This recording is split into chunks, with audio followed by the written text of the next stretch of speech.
Hey everyone, welcome to Pipes, Tobacco, and Whiskey. So this week we are going to talk about the new release for Sutliff, which is Cringle Flake 2024.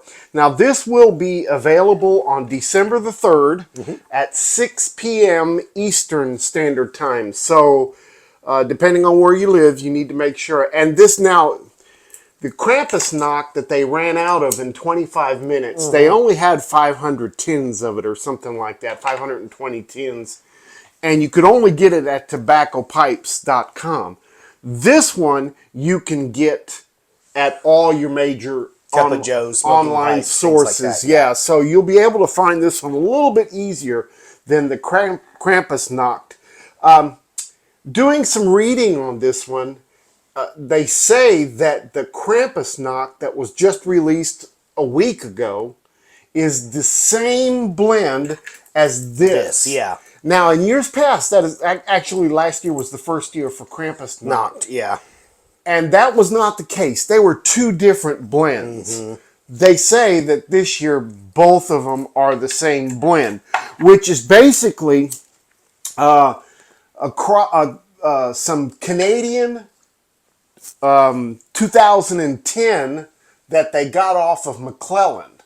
Now, it's not treated like McClellan or processed like McClellan. Basically, it was raw leaf. Yeah. And they got that from McClellan. So this Mike and Mary McNeil actually picked this leaf and bought it, and then Sutliff bought it from them. Okay. Okay? It has not been processed. And it also has some U.S. 2000 red Virginia leaf in it. So it's got the 2010 Canadian red leaf. It's got the U.S. 2000 red leaf in it. It has been pressed and heated together to form a flake. This is a yearly batch that Sutliff has been putting out since 2019. 2019 was actually a straight red Virginia, and then 2020 through 23 was a Virginia Perique. Yeah. And actually, last year's also had a little bit of Catarini in it as well. That's right. Yeah. But this year, they have gone back to that original straight red Virginia. Yep. And very matured. Love it. I mean, it's just, the red Virginias from Sutliff, I always just really love that. I hope now that STG has bought that out, I hope they continue to at least produce some of those good red Virginias. Now, I don't know if Cringle Flake's going to be... Yeah. Who knows? But so long as we get the same leaves and flavors. Yeah. Who knows what's going to happen with all this, guys. And right now, everything is up in the air until about April or May. We're not going to really know what's going to happen with all of this. So anyway, we're going to talk about that today. First of all, this is going to be a limited release, and like we said, you're probably not going to see Cringle Flake again. Yeah. So if you want some of this, you need to jump on it. And this is matured red Virginias. This is not just stuff that they chopped up 5 months ago and tinned it. This is really, really good stuff. So let's talk about this one, okay? All right.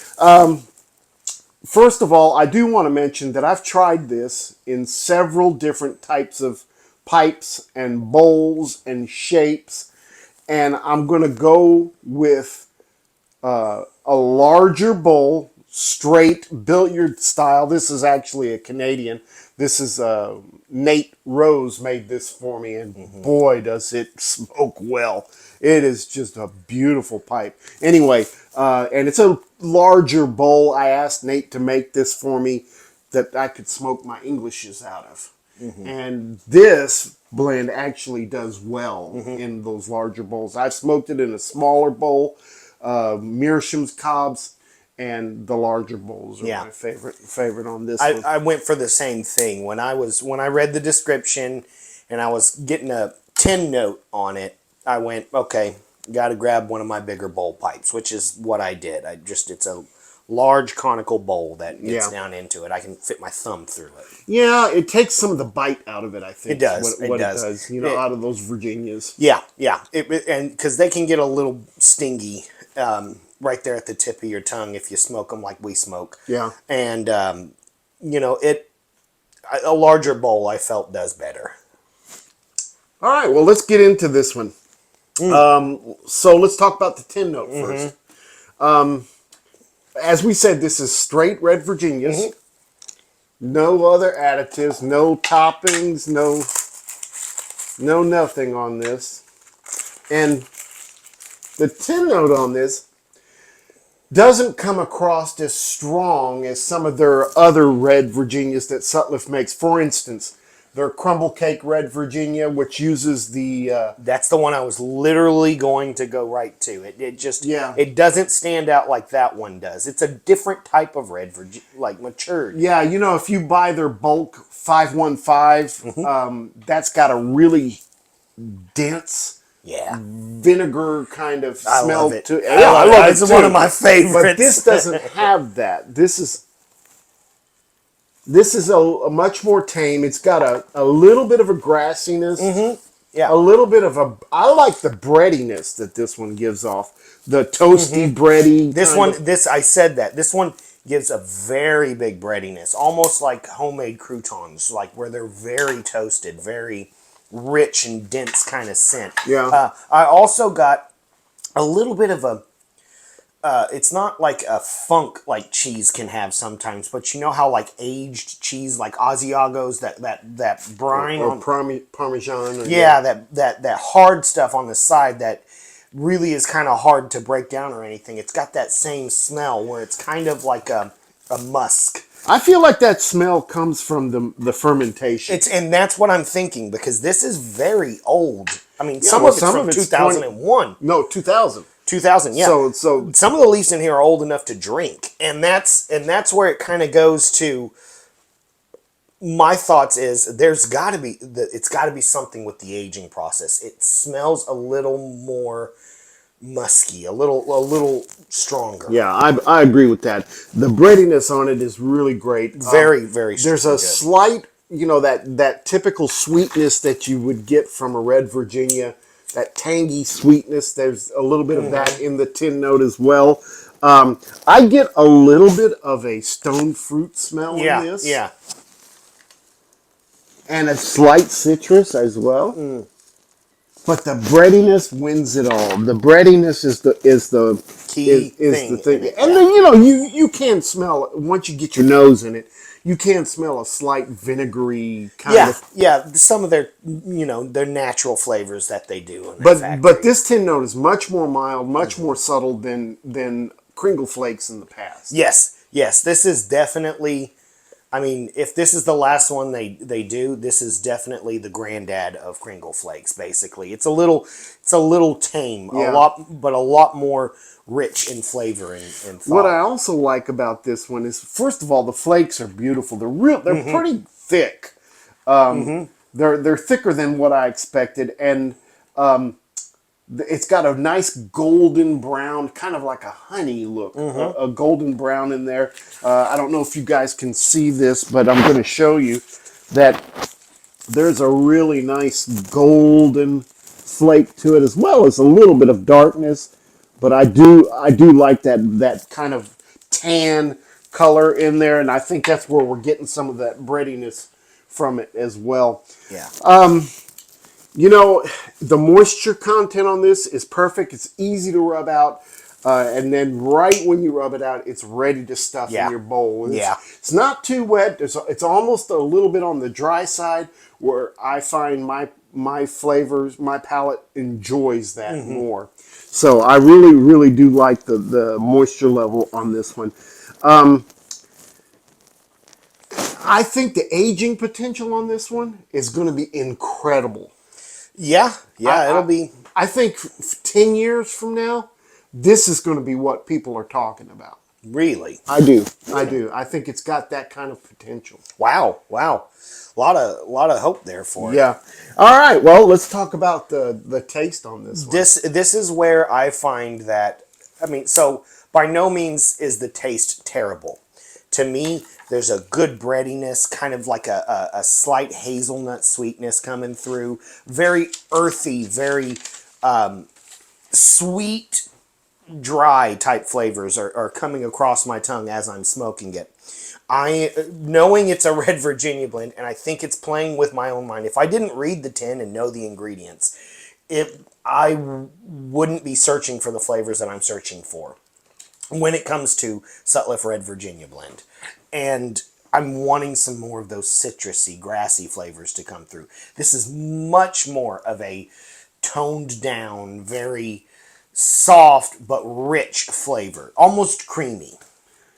I do get a really nice mouthfeel with this one, a creaminess. And you're right, the flavor profile on this is no stronger than a moderate to a medium. Oh yeah. It's really subdued, very mellow kind of in its approach. I get some woodiness from the smoke. I get that hay kind of taste as well. The toasty comes through, that bready toasty comes through. A little bit of maltiness also. Yeah, that's like an like Oktoberfest. Yeah, like a yeasty, malty flavor. Yeah, Yeah, like an Oktoberfest beer would have that malty characteristic. This also has that a little bit as well. See, I didn't say anything of it because I'm having a darker stout beverage that I thought maybe that's adding to the flavors on this, but they're actually working together. If you're getting the same thing, then they're making it better. Yeah. It's really, really tasty. The sweetness on it is not strong, but I do get a slight, maybe a brown sugar Yeah, sweetness in there. definitely winter style sweetnesses, kind of like you would get with like clove or allspice or something like that. I don't get a lemony citrus, but I do get an orangey citrus in this. Interesting. It's almost like, sometimes you'll go to Central Market and get those breakfast breads that have all the little dates and oranges and stuff. And this is kind of like that, like a breakfast bread with all those different fruits and stuff in it. And it also has a little bit of a nutmeg, cinnamon kind of hint to it, a baking spice. Yes. A little bit in there. But I'm definitely getting some dark fruit also. Yeah. It almost it leads me to think this would be a good campfire smoke. You get what I'm saying? Where, like, if we have that brisk, cool air with a warm fire and adding this type of because it almost feels very holiday in some of the flavors that it's coming More through. so than the other ones, Kringle Flakes. Yeah. Because, like, for instance, when McClellan did their Christmas cheers, to me, there was nothing Christmassy about that. No, it was just a limited run. Other than the fact that it was Christmas. offered at Christmas time. Yeah, exactly. Yeah. But this actually has a holiday kind of essence to it. That's exactly. It makes me want to, smoke it outside with the cool air. We're sitting at about 40 something degrees, 50 something degrees outside right now, and I feel this would be an excellent little feel outside. I get the cool air on my face, and I get to have the good smoke, and it leads me to think. It makes me want to be drinking, Vassal or something like that. You know. Yeah. If I push it, it does give a little bit of a burn. If I really push it. So this is forcing me to kind of relax a little bit and slow down, which is not a bad thing, I don't think. I don't think I could smoke this all day, every day. But for me to just kind of relax and enjoy, this is really, really good. Because I would almost say in the mornings, I would have a hard time smoking this in the mornings. It almost feels a little too, not nicotine-wise, not flavor-wise, but the richness of the smoke, the thickness of it seems a little heavy for a first of the morning sit and smoke with a cup of coffee for me. Yeah. Mine is burning really well. Mine is too. It's Evenly. staying lit. Yeah. I think both of us called it right on the big bowls. It holds those embers and keeps it, allows us to do what we do when we smoke. It's real consistent too. I'm getting exact same flavors from top to bottom. Hasn't changed for me Yeah, either. on this one. What do you think about the room note on this one? The room note is tolerable. This is definitely not a non-tobacco smoker's pleaser when it comes to the room note. It's a very strong, full tobacco-y. Yeah, it's nothing other to say than it is. It smells like you're smoking tobacco leaf. Yeah. And we lose some of the breadiness into the room note where we're just getting more, I think, more smoky, more tobacco type scents. Yeah, and this is a small room too. But, Yeah. But if it was a larger room, I think it would kind of evenly dissipate through the. Yeah. Yeah. What do you think about the nicotine content on this one?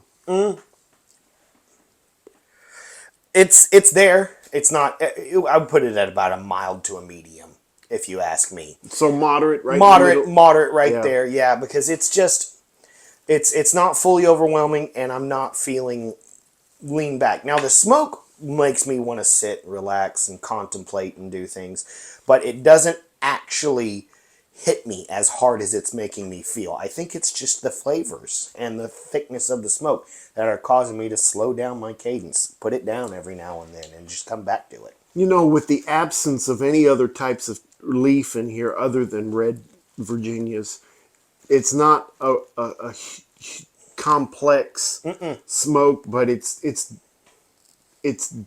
tasty. I like it. I think that this is going to be. I think, like I said, this is going to be one that will age really well. Yeah. It'll sweeten up a little bit. That's what I would like, because I almost, when I first, I didn't want to say it, but if there was just a tad more sweetness, a tad more sweet bready flavors coming through, then I would go, yes. Yeah.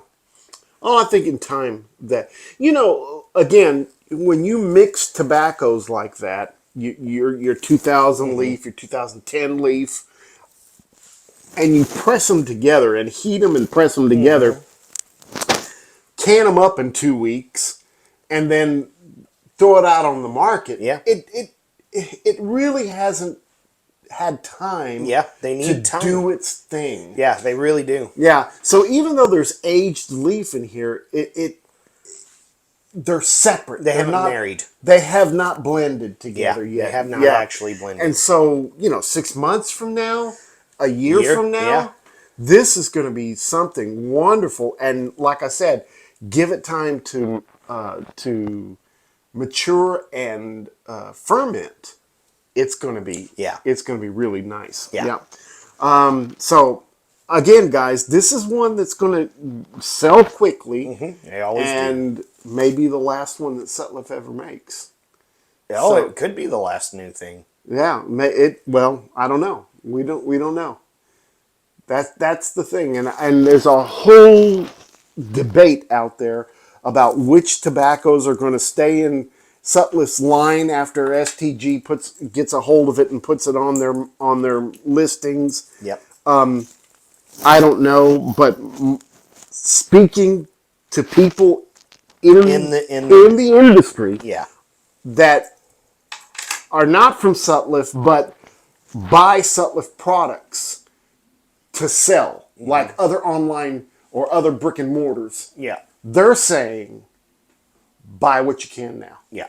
Buy what you can now. And that's not just Sutliff brands, but everything that Sutliff makes. So when you talk about Seattle Pipe Club blends, when you talk about Cobblestone or some of those blends, same with McBaron stuff too. the brick and mortars that source their tobaccos from Sutliff and make their own blends. For instance, the Country Squire. Watch City Cigars. Watch City's a big one, Yeah, what's going to happen to these blends that uses that? And if STG will keep those bulk blends available, then nothing will happen. Yes, that's true. We'll still get those guys. They'll still buy those bulk blends. They'll still make their blends out of them. But if they don't, we're looking at another McClellan crisis. Maybe worse because Well, here's the deal. When McClellan closed their doors back in 2017, a lot of blenders used the bulk blends of McClellan's to make their house blends. When they closed their doors, they all ran and scattered, and a lot of them went to Sutliff to get their bulk blends. Now, who are they going to run to? yeah, who? C&D. It's not the same. It's not the same. So a lot of these blends, like, let's talk about Watch City, because there's quite a few blends that I like of them. I like Old Dominion. Mm-hmm. I like Rougarou. Yeah. I like the Nor'easter. Ahab's Comfort. Ahab's Comfort was my favorite, yeah. All of those are using Sutliff blend, Yep. bulk products. Tobaccos, yeah. So, I don't know. All I can say is, guys, on this one, buy it while you can, because when it's gone, it's gone. It will not come back. So, anyway. Now, in comparison to the other Kringle Flakes, what are you thinking? I took a particular It's 5 liking. years of Kringle Flake, Yeah, I took a particular liking to the 2022 Virginia Perique blend that they had. It aged perfectly. As a matter of fact, in 2023, I walked into Ewan Reese in Chicago, bought 3 tins of the 2022. of the 2022 that they had left over. Yeah. Cracked it open, and it was already starting to crystallize. Yeah. So, yeah, and that was a special blend. The 2019, the first one, was a really, really good blend as well. I wasn't so crazy about last year's. No, last year's was good. I think I'm in agreement with you. Earlier I know I said last year. I think last year was one of my favorites, but I forgot about the 2019 Solid Red Virginia blend that they did.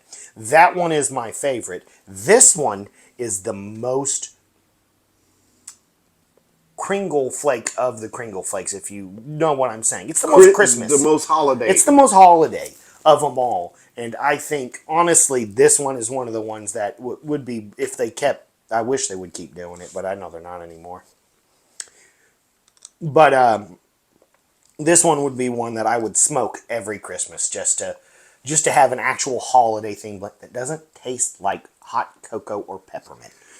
I need to see what this is going to taste like in a year. Yeah. You know, and you don't know. You're skeptical. You're hopeful, but you don't know. So if you like, I got lucky because I have, I think, 30 tins of the Kringle Flake 2022. Yeah. And it just happened to be one of my favorites. Now the 2019, I think I only have about 8 tins of that one. I think I bought 2. Yeah.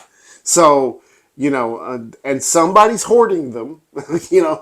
Don't worry. And they'll be for sale. I was about to say, come turn of the new year when when all doors are closed, those will pop back up. Not at the $15 you're going to pay for this tin. They'll pop back up at like 50, 60, 70 bucks a tin. So, you know, that's just the way it is. It is what it is. All right, guys. Well, I can't say a lot more about this blend other than the fact that it's really tasty. It is. It is. I am pleasantly pleased with how holiday it is, too.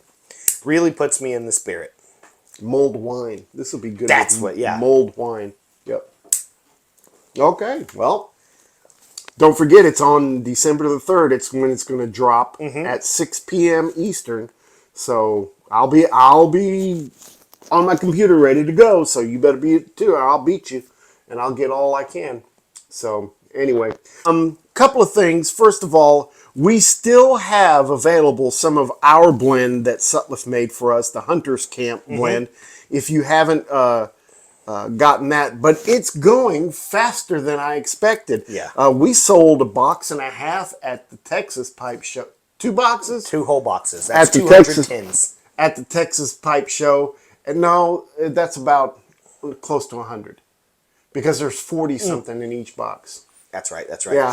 Yeah, and of course we've been promoting it on our channel, and people have been contacting me, and I've been mailing a bunch out too. So if you're interested, you better jump on it and get some because once it's gone, Yeah, we're it's not gone forever. we don't have much left. Yeah, and that one will be gone forever. Yeah. Yeah. So anyway, that one, and then I wanted to thank Nate Rose for making me a twin set of Canadians. I actually have a Canadian from a Canadian. Yeah, so There you go. that's really cool. And Nate did a great job on these pipes. This is he did a kind of a yin and a yang, or rustic and elegant, or if you want to call it night and day, Yeah. however you want to call that. He did two pipes for me. He did the rustic, the sandblasted one, which has deer antler on as an accent. I'll do some pictures because this lighting in here is kind of poor, Yeah. and you can't see. But this and the sandblast on this is really nice. And then of course this one right here, that's my smooth. And again, the lighting is terrible, so we'll show some pictures of it. Yeah. But anyway, Nate, thank you very much. These are great pipes. I love them. They smoke awesome. If you guys don't know his work, you need to get on his Instagram, Rose Pipes Canada, and look at his work. He's really doing some great things. So, Yeah. you got anything? No. I think we've pretty much covered it all. So I think the next pipe show I'm going to go to is the Muletown. That's in March. March, yeah. So between now and then, if I have some more Hunter's Camp, I'll bring it with me. But By March, yeah, that's my thing. If we have any left over by then, those are aged ones that we've kept. yeah, and I don't think they're going to last that long. So. No, they're flying off way faster than we thought we did. Yeah. So we need to do it again with somebody else. All right, guys. Well, we thank you for watching. We hope you enjoyed this. Don't forget, make all your piping moments count. We'll see you next time. Have a wonderful week and a great Thanksgiving. Talk to you later. Bye-bye. Have a good one, guys.